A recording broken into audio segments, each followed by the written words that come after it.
гледка, входното фоайе на сградата. Тук влизаме в апартамента.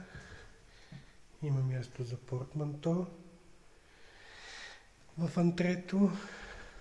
След това дневната, много просторна. Тук е предвиден кухненския бокс с изводите. Съответно, това е дневната част с южно изложение и много хубава гледка към вътрешния двор на сградата, който е оформен като един истински малък парк. Ето я дневната от обратна перспектива, доста просторна.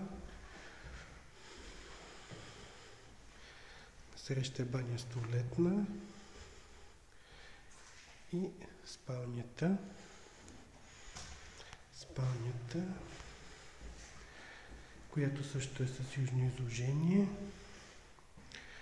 и възможност там да се гради гардероб.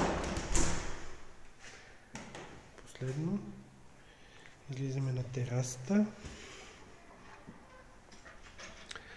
откъдето отново също е много приятна гледка, се открива към вътрешния двор на сградата.